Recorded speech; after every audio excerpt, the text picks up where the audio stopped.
അങ്ങയുടെ കൈ കുറുകിയിട്ടില്ല. കേൾപ്പാൻ കഴിയാതെ വണ്ണം അവന്റെ ചെവി മന്ദമായിട്ടുമില്ല. നിങ്ങളുടെ അകൃത്യങ്ങൾ അത്രേ നിങ്ങളെയും നിങ്ങളുടെ ദൈവത്തെയും തമ്മിൽ ഭിന്നിപ്പിച്ചിരിക്കുന്നത്. നിങ്ങളുടെ അകൃത്യങ്ങൾ അത്രേ നിങ്ങളെയും നിങ്ങളുടെ ദൈവത്തെയും തമ്മിൽ ഭിന്നിപ്പിച്ചിരിക്കുന്നത്. നിങ്ങളുടെ പാപങ്ങൾ അത്രേ അവൻ കേൾക്കാതെ വണ്ണം അവന്റെ മുഖത്തെ നിങ്ങൾക്ക് മറയ്ക്കുമാറാക്കിയത്. നിങ്ങളുടെ കൈകൾ രക്തം കൊണ്ടും നിങ്ങളുടെ വിരലുകൾ അകൃത്യം കൊണ്ടും മലിനമായിരിക്കുന്നു. നിങ്ങളുടെ അധരങ്ങൾ ഭോഷ്ക സംസാരിക്കുന്നു. നിങ്ങളുടെ നാവ് നീതികേട് ജപിക്കുന്നു. ഇങ്ങനെയുള്ളവർ പ്രാർത്ഥിക്കും, ദൈവം കേൾക്കില്ല. അവന്റെ കൈ കുറുതായിപ്പോയത് കൊണ്ടല്ല, അവന്റെ ചെവി മന്ദമായിപ്പോയത് കൊണ്ടുമല്ല. പ്രാർത്ഥിക്കുന്നവർ പാപികളായതുകൊണ്ട് ദൈവം ഉത്തരം തരുന്നില്ല. ഇത് സത്യമല്ലേ പ്രിയരെ? ജീവിതത്തിൽ അനുഭവിക്കാത്തവർ, പാപം വിട്ട് മടങ്ങി വരാത്തവർ, മാനസാന്തരപ്പെടാത്തവർ എന്തോരം പ്രാർത്ഥിക്കുന്നു, എന്തോരം സ്ഥലങ്ങളിൽ അലഞ്ഞു നടന്ന് പ്രാർത്ഥിക്കുന്നു. എന്തേ ഉത്തരം കിട്ടാത്തത്? ഇപ്പോഴും നിന്റെ ജീവിതത്തിൽ ഏതോ ചില മേഖലകൾ കഴുകപ്പെടാനുണ്ട്. എൻ്റെ അടുത്ത് എത്രയോ പേര് വന്ന് പ്രാർത്ഥന ചോദിക്കുന്നു. കഴിഞ്ഞ നാളിലൊരു മനുഷ്യൻ എന്നോട് പറഞ്ഞു, അച്ഛാ, എനിക്ക് ഉറക്കം വരുന്നില്ല, ഭയങ്കരമായ അസ്വസ്ഥതകളാണ്, എത്ര ശ്രമിച്ചിട്ടും എനിക്ക് ഉറങ്ങാൻ പറ്റുന്നില്ല, വല്ലാത്ത ഭയമാണ്, എന്തോ എന്നെ പീഡിപ്പിക്കാൻ വരുന്നത് പോലെ തോന്നലാണ്. അപ്പോൾ ഞാൻ ആ മനുഷ്യനോട് ചോദിച്ചു, ജീവിതത്തിൽ ദുശീലങ്ങൾ എന്തെങ്കിലും ഉണ്ടോ? ആ മനുഷ്യൻ പറഞ്ഞു, അച്ഛാ, സത്യം പറയട്ടെ, ഞാൻ പുകവലിക്കും, എങ്കിലത് നിർത്തണം. നിങ്ങൾ ഒരുപാട് പ്രാർത്ഥിക്കുന്നുണ്ടല്ലോ. അച്ഛാ, സന്ധ്യയ്ക്ക് ഞാൻ 3 മണിക്കൂർ കരഞ്ഞ് പ്രാർത്ഥിക്കും, രാവിലെയും എഴുന്നേറ്റിരുന്ന് ഒരുപാട് സമയം കരഞ്ഞ് പ്രാർത്ഥിക്കും. പക്ഷേ എൻ്റെ അവസ്ഥയ്ക്കൊരു മാറ്റം വരുന്നില്ല, എൻ്റെ ഭാരത്തിനൊരു അറുതിയും വരുന്നില്ല, എനിക്ക് ഉറങ്ങാൻ പറ്റുന്നില്ല. സ്നേഹിത, പുകവലി അവസാനിപ്പിക്ക്, എന്നിട്ട് നിങ്ങൾ പ്രാർത്ഥിക്ക്, നിങ്ങളുടെ പ്രശ്നത്തിന് പരിഹാരം വരും. എൻ്റെ പ്രിയപ്പെട്ടവരെ, ആ മനുഷ്യൻ കേട്ടിട്ട് പോയത് മിച്ചം, പുകവലി അവസാനിപ്പിച്ചില്ല. ആ മനുഷ്യൻ്റെ രോഗം മാറിയില്ല. 2 മാസം കഴിഞ്ഞ് വീണ്ടും കാണാൻ വന്നു. ഈ ആളുകൾക്കൊക്കെ ഒരു ധാരണയുണ്ട്, അച്ഛൻ തലയിൽ കൈവച്ച് പ്രാർത്ഥിച്ചാൽ രോഗം മാറും. ഇല്ല. നിന്റെ സ്വഭാവം മാറാതെ, നിന്റെ മനസ്സ് മാറാതെ, നിന്റെ ദുശീലം മാറാതെ, നീ പരുവപ്പെടാതെ, നീ ഒരുക്കപ്പെടാതെ, നീ സമർപ്പിക്കപ്പെടാതെ, അച്ഛൻ്റെ കയ്യിൽ എന്തെങ്കിലും ശക്തിയുണ്ടെന്ന് കരുതി അച്ഛൻ്റെ മുമ്പിൽ തലകുനിച്ച് പ്രാർത്ഥിച്ചാൽ മാറുമെന്ന് നനച്ച് നീ നടക്കുന്നത് മൗഢ്യമാണ്. നീ വിശുദ്ധീകരിക്കപ്പെടുമ്പോൾ, നീ പാപത്തോട് വിട പറയുമ്പോൾ, നീ നിന്നെ തന്നെ കഴുകുമ്പോൾ, നീ മാനസാന്തരപ്പെടുമ്പോൾ, നിന്റെ ഉള്ളിൽ നന്നാകുമ്പോൾ, നിന്റെ ദുശീലം മാറുമ്പോൾ അച്ഛൻ പ്രാർത്ഥിച്ചാൽ വിടുതൽ കിട്ടും. അല്ലാതെ ആര് പ്രാർത്ഥിച്ചാലും വിടുതൽ കിട്ടില്ല. ഒരുപാട് പേരുടെ ധാരണ, ഇന്നയാള് പ്രാർത്ഥിച്ചാൽ എല്ലാ രോഗവും മാറും, ഇന്നയാളെ കണ്ട് കാര്യം പറഞ്ഞാൽ എല്ലാ പ്രതിസന്ധിയും തീരും. ഇങ്ങനെ തന്നെ ഒരുപാട് പേര് ഒരുപാട് വട്ടം എന്നെ കാണാൻ വന്നിട്ടുണ്ട്. ഇപ്പോഴും ചിലർക്ക് വരാൻ തത്രപ്പെടുന്നുണ്ട്. സ്വഭാവം മാറിയോ? പാപശീലത്തോട് വിട പറഞ്ഞോ? പുകവലി അവസാനിപ്പിച്ചോ? മദ്യപാനം നിർത്തിയോ? പൊടിവലിക്കുന്ന സ്വഭാവം മാറ്റിയോ? ഹാൻസും പണ്ടരാഗം നിർത്തിയിട്ടില്ലല്ലോ. വ്യഭിചാരശീലം ഇപ്പോഴും ഉള്ളിലുണ്ടല്ലോ. അത് പലപ്പോഴും ഓർമ്മയായി കൊണ്ടു നടക്കാറുണ്ടല്ലോ. മാസപ്പെട്ട പുസ്തകം വായിക്കുന്നത് രസമല്ലേ? അത് അവസാനിപ്പിച്ചിട്ടില്ലല്ലോ. ഇപ്പോഴും നിന്റെ പല ആസക്തികളോട് നീ വിട പറഞ്ഞിട്ടില്ലല്ലോ. നിന്നിൽ ഈ പാപാസക്തി നിലനിൽക്കുന്നിടത്തോളം കർത്താവിന് നിന്നെ അനുഗ്രഹിക്കാൻ മനസ്സില്ല. അച്ഛന്മാർ എത്ര പ്രാർത്ഥിച്ചാലും, ധ്യാനഗുരുക്കന്മാരെ എന്നേരം നിന്റെ തലയിൽ കൈവച്ചാലും നീ വിടുതൽ അനുഭവിക്കില്ല. സത്യമായിട്ടുമില്ല. അത് കുറ്റം നിന്റേതാണ് സ്നേഹിത, കുറ്റം നിന്റേതാണ് സഹോദരി. നീ കഴുകപ്പെടുന്നില്ല. നിന്റെ അവസ്ഥയ്ക്ക് നീ മാറ്റം വരുത്തുന്നില്ല. നീ നിന്റെ പാപത്തോട് വിട പറയുന്നില്ല. അത് സംഭവിക്കാത്തിടത്തോളം നിന്റെ പ്രശ്നത്തിന് പരിഹാരവുമില്ല. കഴിഞ്ഞ നാളിൽ പ്രാർത്ഥിക്കാൻ വന്ന ഒരു സഹോദരൻ ഇടയ്ക്കിടയ്ക്ക് മദ്യപിക്കും. ഒരു മുഴുക്കുടിയനൊന്നുമല്ല, ബിസിനസ് ആകെ തകർന്നുപോയി. ചില്ലിക്കാശിന് വരുമാനമില്ല, ജീവിതം മുന്നോട്ട് കൊണ്ടുപോകാൻ നിവൃത്തിയില്ല, പഠിക്കുന്ന കുഞ്ഞിന് ഫീസ് കൊടുക്കാൻ പറ്റുന്നില്ല, മൂത്ത കുട്ടി പഠിത്തം കഴിഞ്ഞിറങ്ങിയെങ്കിലും അവന് ജോലി തേടാൻ പറ്റുന്നില്ല, അത്താഴത്തിന് ബുദ്ധിമുട്ടാണ്. ഇങ്ങനെ ഒരു സാഹചര്യത്തിലൂടെ പോകുന്നു. അച്ഛൻ പ്രാർത്ഥിക്കണം, അച്ഛൻ പ്രാർത്ഥിച്ചു. എന്നിട്ട് ചോദിച്ചു, സുഹൃത്തെ, എന്തെങ്കിലും ഭാഗം ക്രമപ്പെടുത്താനുണ്ടോ? ഏതെങ്കിലും ഭാഗത്തിൽ വീഴ്ച വന്നിട്ടുണ്ടോ? എവിടെയെങ്കിലും ഇപ്പോൾ ഏതെങ്കിലും പാവം നിലനിൽക്കുന്നുണ്ടോ? ആ മനുഷ്യൻ പറഞ്ഞു, ഒന്നുമില്ല അച്ഛാ, ഞാൻ വളരെ നന്നായിട്ടാണ് ജീവിക്കുന്നത്. അദ്ദേഹത്തിൻ്റെ ഭാര്യ ഇടയ്ക്ക് കയറി ഇടപെട്ടു. എന്നിട്ട് പറഞ്ഞു, അച്ഛാ, ഈ പറഞ്ഞത് കളവാണ്. ഈ മനുഷ്യൻ ഇപ്പോഴും കമ്പനി കൂടിയാൽ കുടിക്കും, കൂട്ടുകാരൊത്തു വന്നാൽ ഈ മനുഷ്യൻ ഇപ്പോഴും മദ്യപാനം ചെയ്യും. എന്നിട്ട് ഈ മനുഷ്യൻ പള്ളിയായ പള്ളി തോറും കൂട്ടായ്മയായ കൂട്ടായ്മ തോറും പ്രാർത്ഥിച്ചുകൊണ്ട് അലഞ്ഞു നടക്കുകയാ.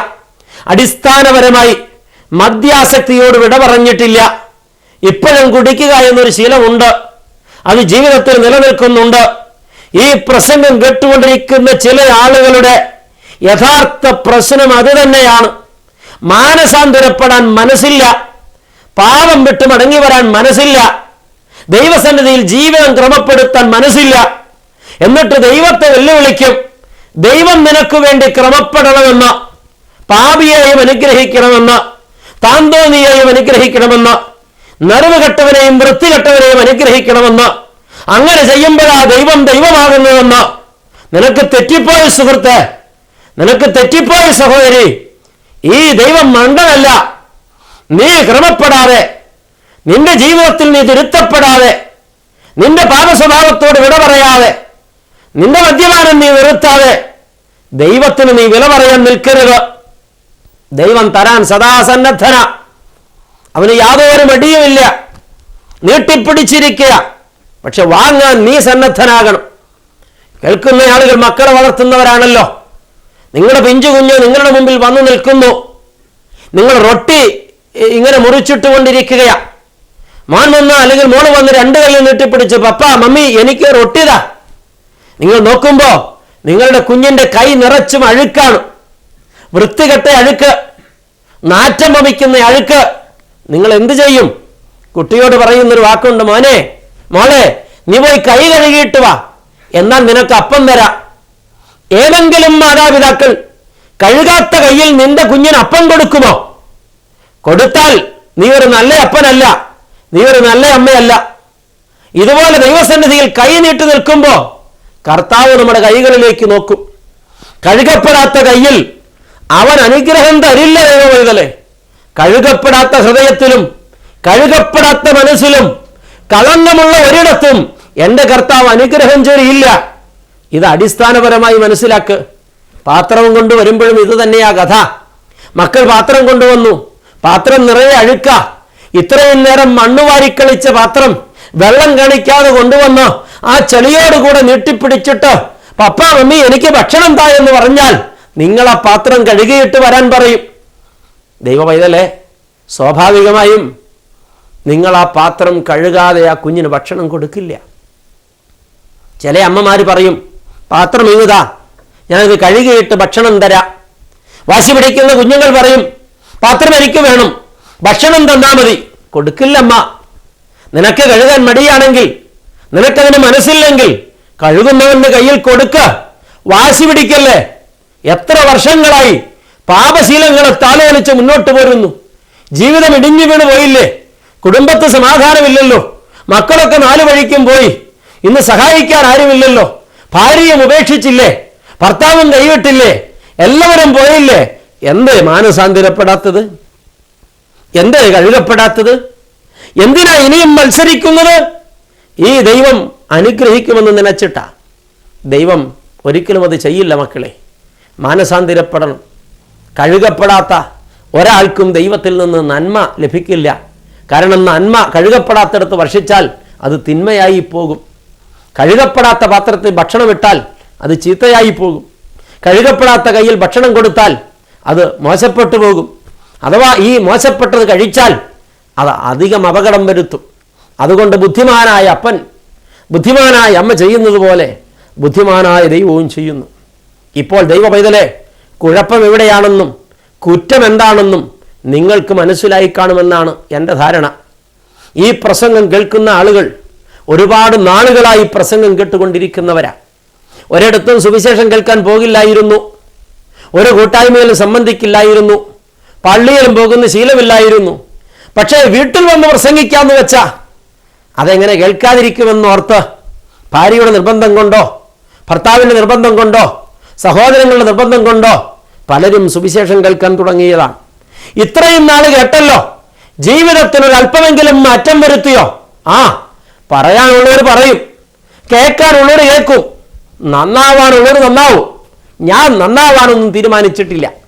എനിക്ക് ജീവിതം ആസ്വദിക്കണം, എൻ്റെ ജീവിതം ഇങ്ങനെയൊക്കെ പോവുള്ളൂ, ഇതിന് മാറ്റമൊന്നും വരില്ല എന്ന് സ്വയം വിധിച്ചിട്ട് പാപത്തെ താലോലിക്കുന്ന പ്രിയപ്പെട്ട ദൈവ പൈതലേ, നിന്റെ പ്രാർത്ഥനയ്ക്ക് ഉത്തരം കിട്ടില്ല. ഇത് വളരെ ആഴമായി ഹൃദയത്തിൽ പതിയട്ടെ. ഈ ദൈവം ഒരു ഭോഷനല്ലെന്ന് അച്ഛൻ വീണ്ടും ആവർത്തിക്കട്ടെ. എന്തേ സ്വഭാവം മാറ്റാത്തത്? ഒരു വട്ടം വന്ന് പ്രാർത്ഥിച്ചു, 2 വട്ടം വന്ന് പ്രാർത്ഥിച്ചു, 3, 4 വട്ടം വന്ന് പ്രാർത്ഥിച്ചു, ജീവിതം ക്രമപ്പെടുത്തിയോ? ഏതോ മേഖലയിൽ ഇപ്പോഴും നീ കൊണ്ടു നടക്കുന്ന, നീ താലോലിക്കുന്ന എന്തോ ചില പാപങ്ങൾ നിന്റെ ജീവിതത്തിൽ പിന്തുടരുന്നുണ്ട്.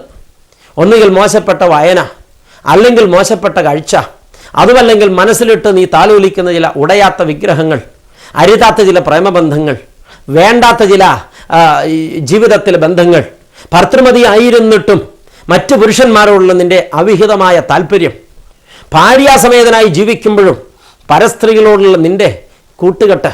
സുഹൃത്തെ, ഇതെല്ലാം കാണുന്ന ഒരു ദൈവമുണ്ട്. അവനെ മറഞ്ഞിരിക്കാനും അവനിൽ നിന്ന് നിന്നെ മറച്ചു പിടിക്കാനും ഈ ജന്മകാലത്ത് നിനക്ക് കഴിയില്ല. അവൻ അഗ്നിജ്വാലയെ വെല്ലുന്ന കണ്ണുള്ള കർത്താവാണ്. അവൻ്റെ കണ്ണുകൾ കാണാത്തതൊന്നും ഒരിടത്തുമില്ല. പിന്നെ എങ്ങനെ നീ ഒളിച്ചിരിക്കും? നീ വിചാരിക്കുന്നത് ഇതാരും കാണുന്നില്ലല്ലോ, ഇതാരും അറിയുന്നില്ലല്ലോ. ഈ ദൈവം സർവ്വവ്യാപിയാണ്. നീ ഇരുട്ടിലും വെളിച്ചത്തും, രാവിലും പകലിലും, ഊണിലും ഉറക്കത്തിലും പോകുന്നിടത്തൊക്കെ ഈ ദൈവത്തിൻ്റെ സാന്നിധ്യമുണ്ട്.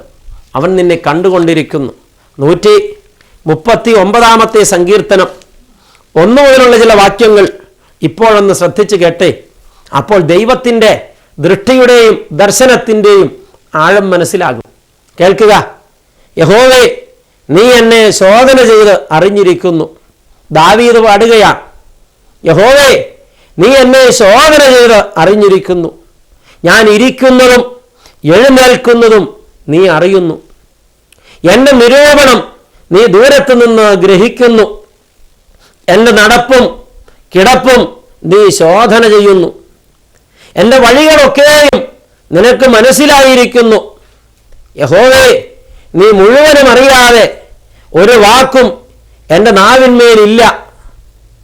നീ മുമ്പും പിമ്പും എന്നെ അടച്ച് നിന്റെ കൈ എൻ്റെ മേൽ വെച്ചിരിക്കുന്നു.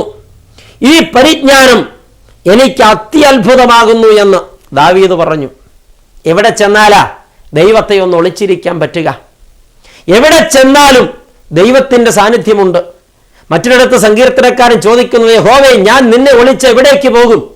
ഞാൻ സ്വർഗത്തിൽ കയറിയാൽ നീ അവിടെയുണ്ട്. ഞാൻ പാതാളത്തിൽ എൻ്റെ കിടക്ക വിരിച്ചാൽ നീ അവിടെയുണ്ട്. നിന്റെ സന്നിധി വിട്ട് ഞാൻ എവിടേക്ക് പോകും? അഗ്നിജ്വാലയെ വെല്ലുന്ന കണ്ണുള്ളവനായി മനുഷ്യന്റെ ശ്വാസനിശ്വാസ ചലനങ്ങൾ പോലും സദാ ഇപ്പോഴും വിലയിരുത്തുന്ന ദൈവത്തിൻ്റെ മുമ്പിൽ നിനക്കെങ്ങനെ മറഞ്ഞിരിക്കാൻ കഴിയും? ദൈവ പൈതലേ, അവൻ നിന്റെ ജീവിതത്തിൻ്റെ ഉള്ളറകൾ അറിയുന്നവനാ.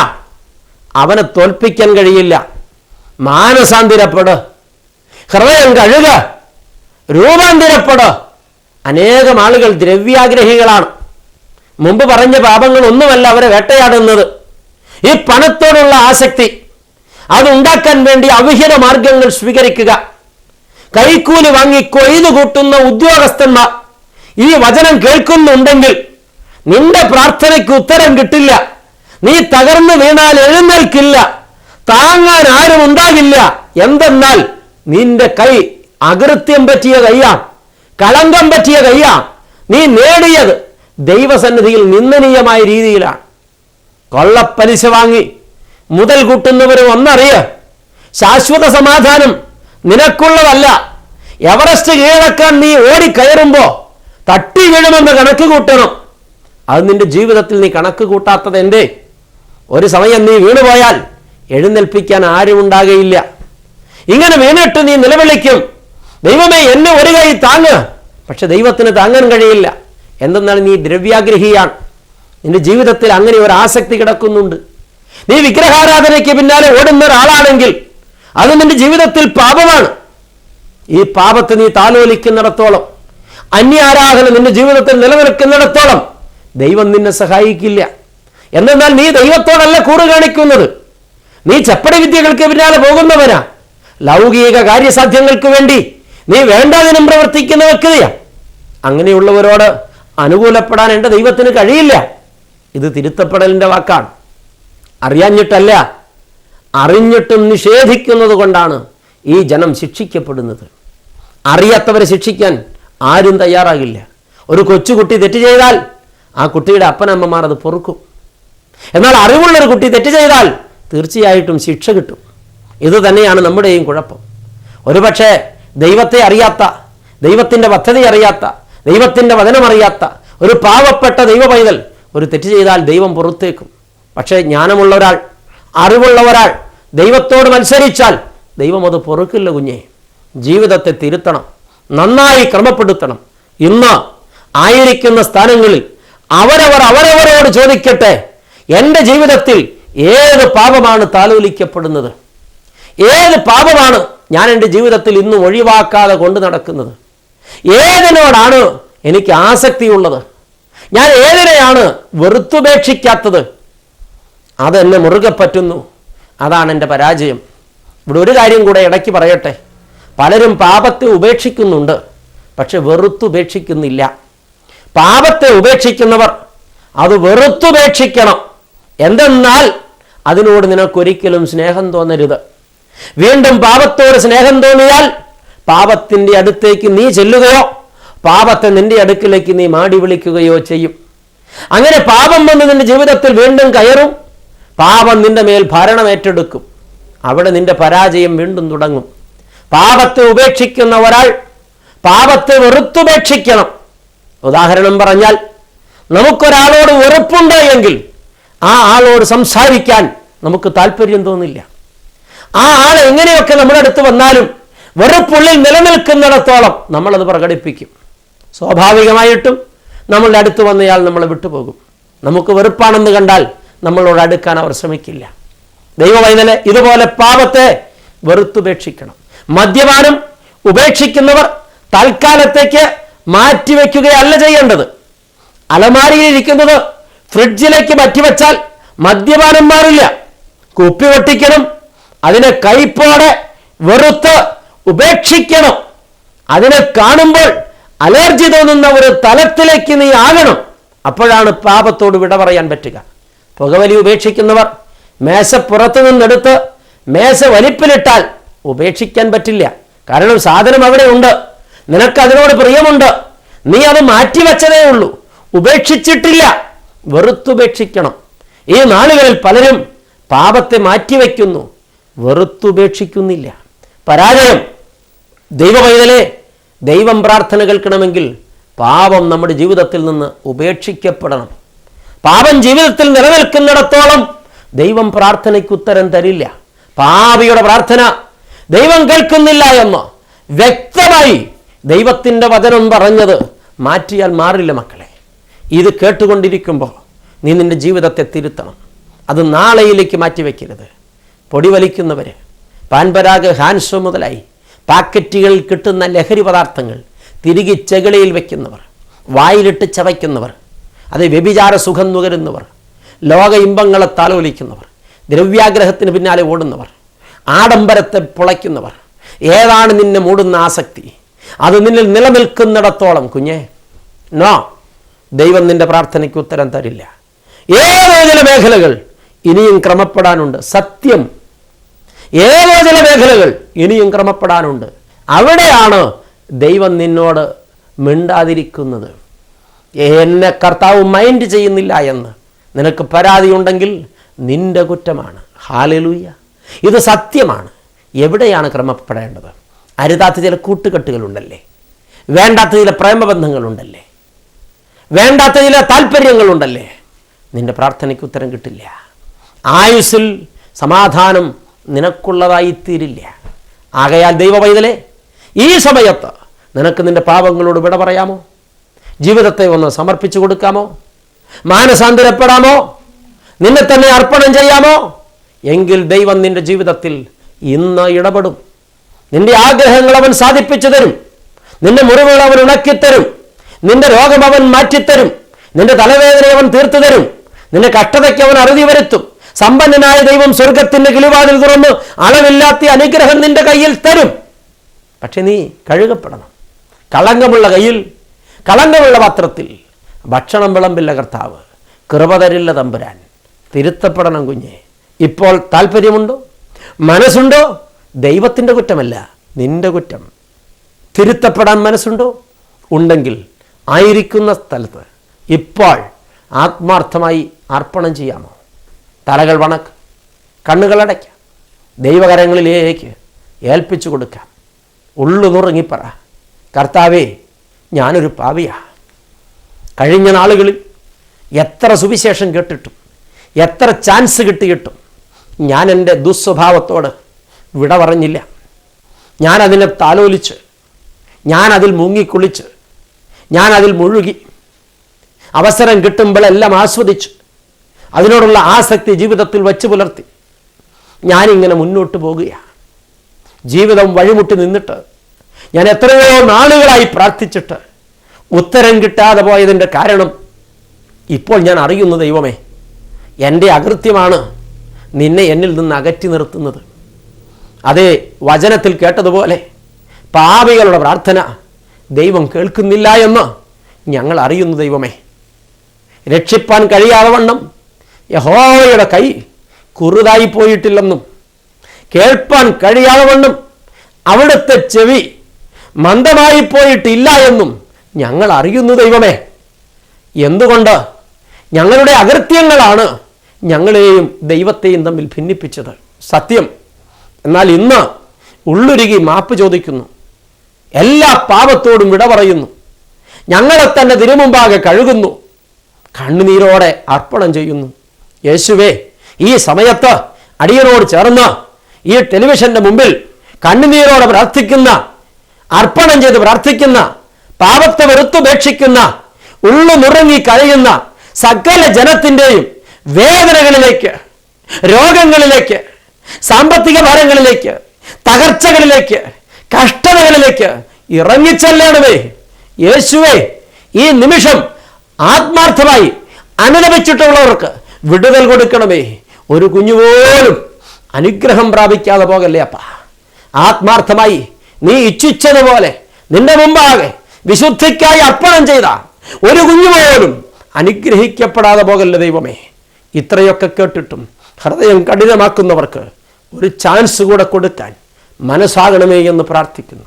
അനുഗ്രഹിച്ചാട്ടെ നല്ല ദൈവമേ. പാദപീഠ അർപ്പണം ചെയ്യുന്നു. പ്രാർത്ഥന കേട്ടതിനാൽ സ്തോത്രം.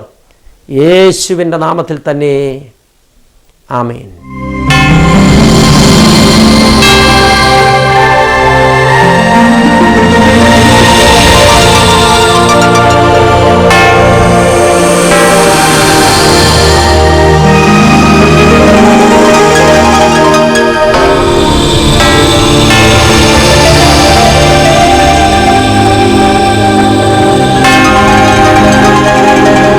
ഈ പ്രോഗ്രാമിനെ കുറിച്ചുള്ള നിങ്ങളുടെ നിർദ്ദേശങ്ങളും അഭിപ്രായങ്ങളും ക്ഷണിക്കുന്നു. വിലാസം: പ്രോഗ്രാം ഡയറക്ടർ